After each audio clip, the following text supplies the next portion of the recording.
welcome to Razzmatazz with Rashi. My today's guest is an award-winning writer, an ex-journalist, an old hand in the advertising industry, and she bade farewell to all of them to write books.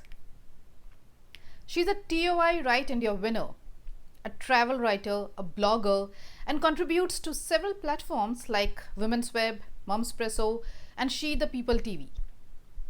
She's a Sheroes champ and a blog chatter mentor.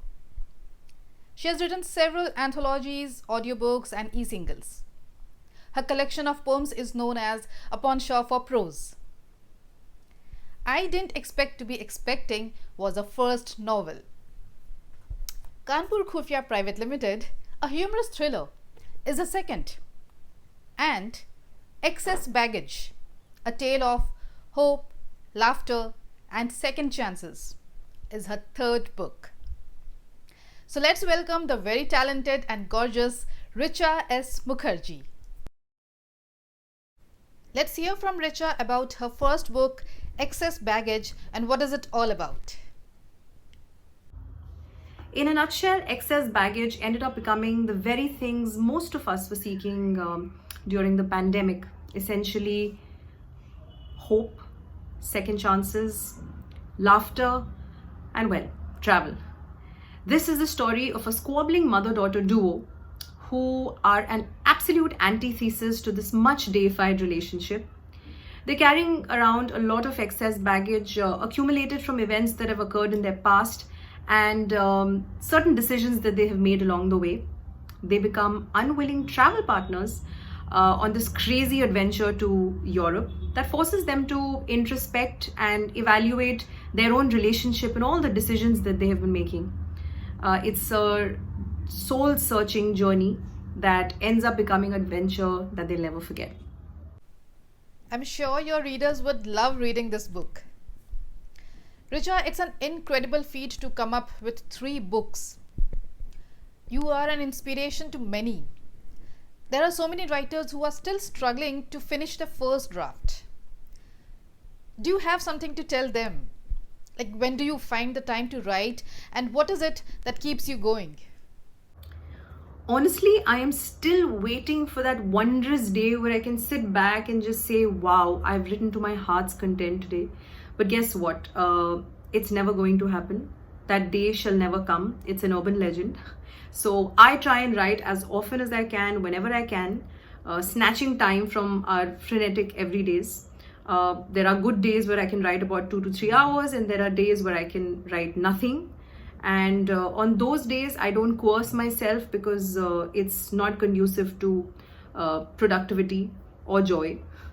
And it robs you of that joy.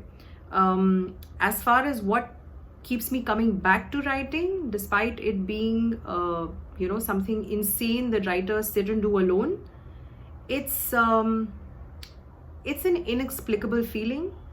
It's about having the power to create lives and characters and then putting it out in the world and seeing it come to life in many ways, in the lives and minds of readers, sometimes on screen.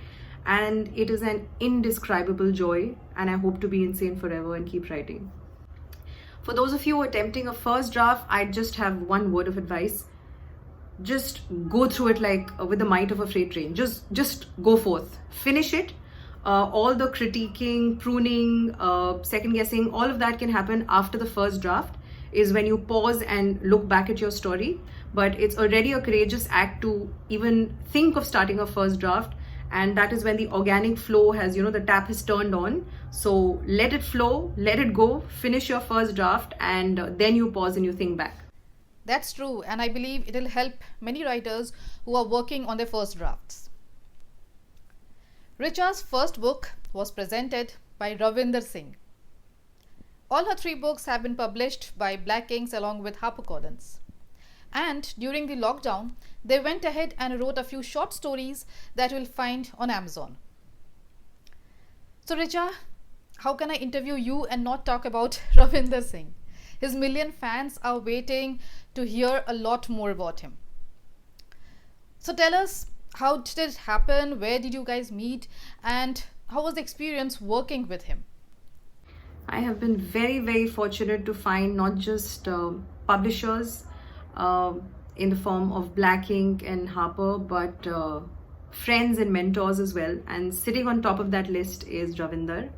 I think where I met him is and how I met him was great because I had written a short story for TOI Write India and I had come in the top 10. And I remember I went for this felicitation ceremony, but I don't think I say it with great pride that I made the worst elevator pitch to him, because I saw him standing in a corner and I went up to him and I cringed because you don't like putting yourself inserting yourself into situations and conversations, and here I was telling him that I've written a book and would you like to take a look at it. And I think with all my gestures he figured that I was talking about a book and not just rambling. So I sent it to him, and in about 2.5 months I think he came back to me, spoke to me about, first he confused me and he fooled me saying he wouldn't publish me, and then he talked about himself, and then HarperCollins coming on board. So yeah, I mean, the rest is the history of 3 years. It's been absolutely great working with them on every single book that I've come out with, and Ravinder's guided me along beautifully. We wrote e-singles as well. He turned me into a romance author.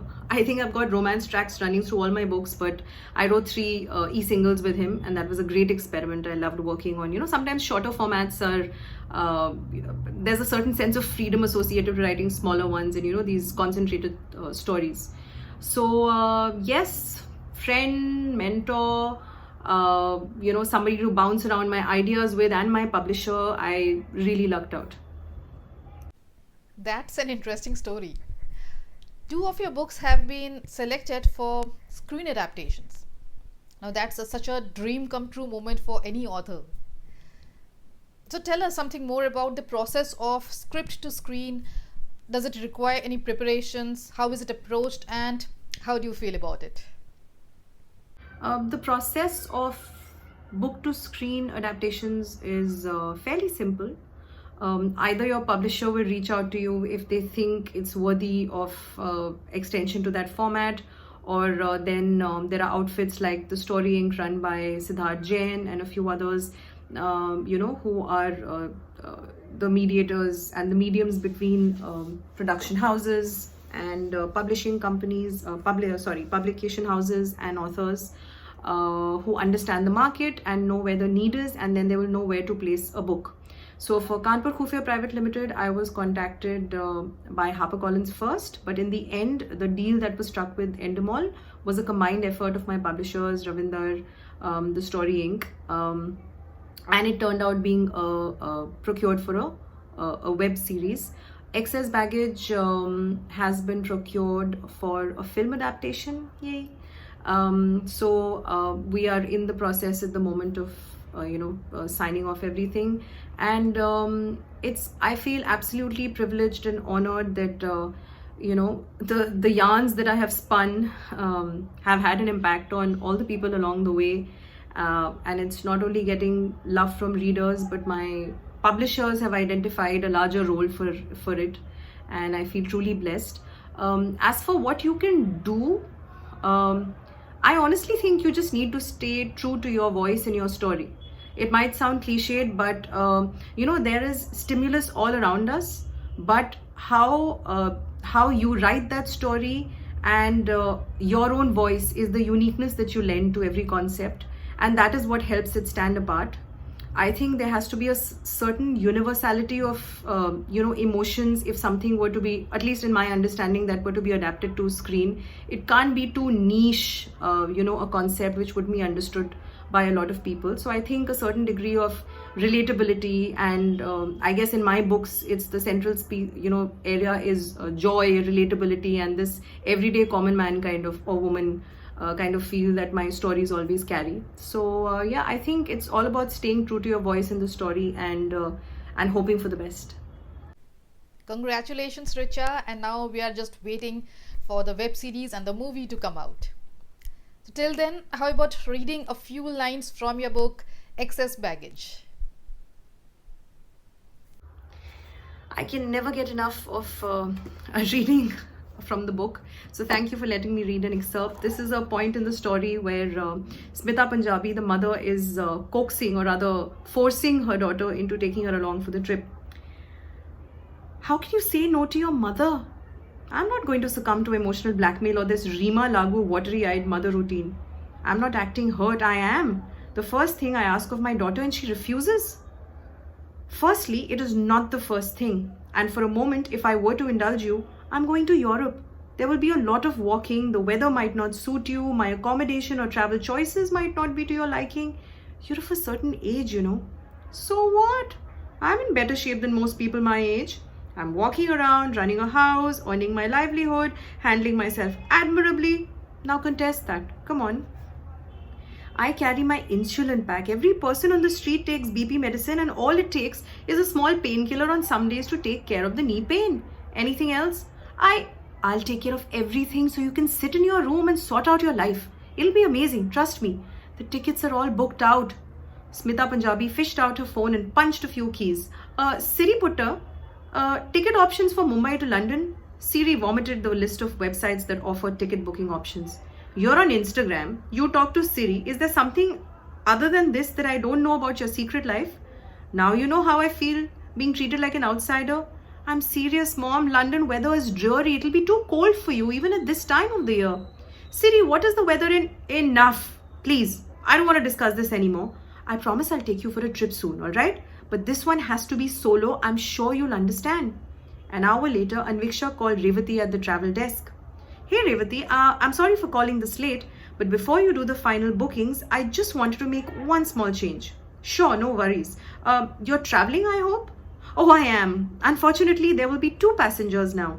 2? Yes. If you could please note the second name. Smita Punjabi. S for strong-headed, M for manipulative, I for incorrigible, T for tyrant, and A for Adolf Hitler. Hope you enjoyed that. That was fantastic. And if you want to read more, you can check the link that is given in the description of this video.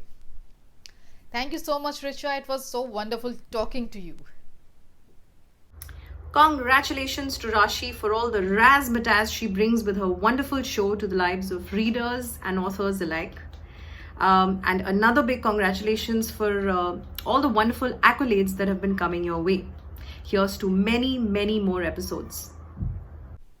Thank you so much, and wish you all the best with your books and everything that you do in your life. It was an absolute pleasure having you on my show. I hope you all enjoyed the episode. Don't forget to subscribe and keep watching Razzmatazz with Rashi.